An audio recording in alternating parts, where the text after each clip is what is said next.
Howdy, I'm Deja. I was born and raised in Venezuela, a beautiful country in the northern coast of South America. Let me show you where it is. Well, I'm going to let Google Earth show you.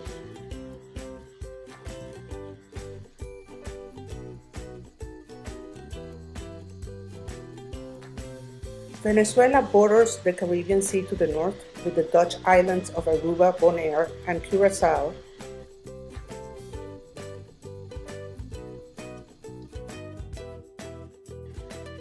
Colombia to the west, and Brazil to the south.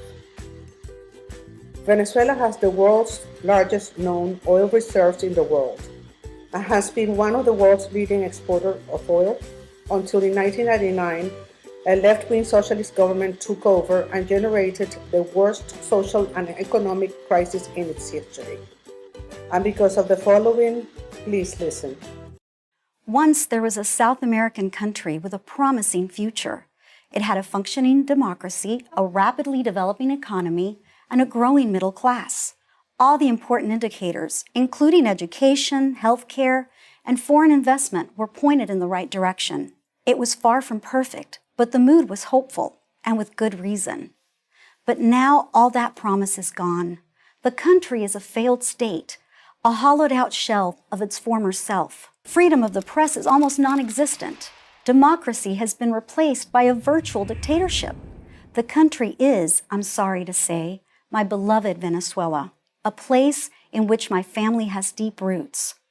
I can tell you what happened to it in one word: socialism. Our basic freedoms were slowly taken away, and that is one of the reasons why I'm here in the US.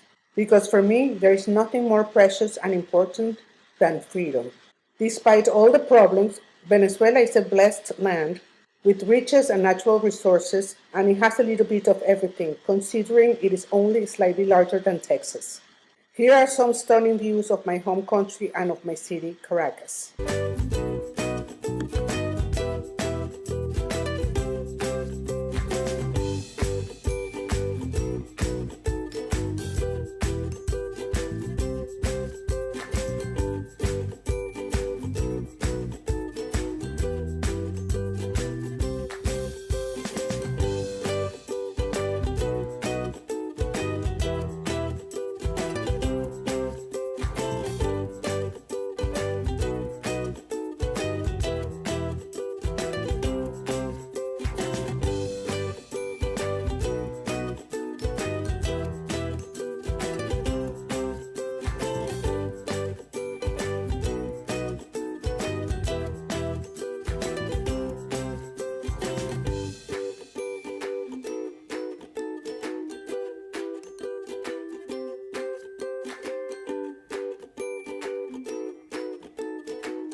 Well, I think now it is time to talk about leadership,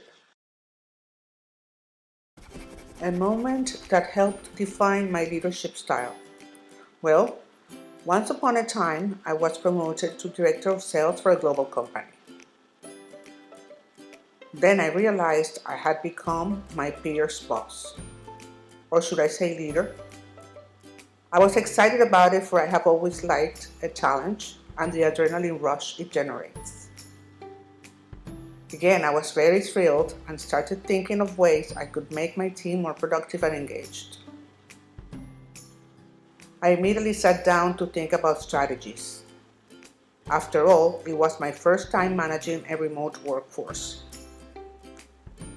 The action plan inevitably included a lot of traveling. I had to lead a team of people with different cultures and countries, and that was my favorite part. I had a wonderful leader and mentor who taught me so much. She helped me tremendously and became my role model. These are some of the things I learned: that organizations change and that leadership is the key to success. I learned there are leverage points in all organizations and that some can be tweaked to help you in your mission. Learning that can help you create more balance in the workplace.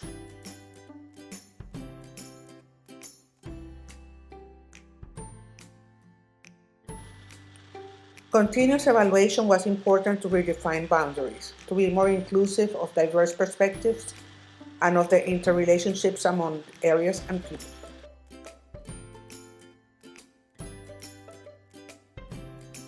At times, there were external factors that had me lower or increase my expectations accordingly, and that was okay. It was really the only way I found to be able to have work-life balance and be happier while juggling everything. I learned that timely feedback can make a huge difference in a person's career. I learned that diversity and cultures can provide rich and nurturing experiences. I learned the world is an amazing kaleidoscope, diverse, multicultural, complex, and ever-changing. In conclusion, I think leadership is all about being caring and genuine to people you work with. If you're not, they will eventually figure it out. It is important to accept them with their skills, their weaknesses, and talents, and try to lead them to reach their full potential. This experience was invaluable to me because it made me aware of some of my weaknesses and what I needed to improve. I think transformational leadership can sometimes overlap with other styles, depending on the context. In other words, the context and demands of the situation may require a different approach. It is important to keep in mind that teams are not single entities. Each person in the team that you lead will have a different need, and your approach to them should reflect that. Situational leadership can be used to analyze the needs of the situation you're dealing with and then adopt the most appropriate leadership style. Thank you for your attention.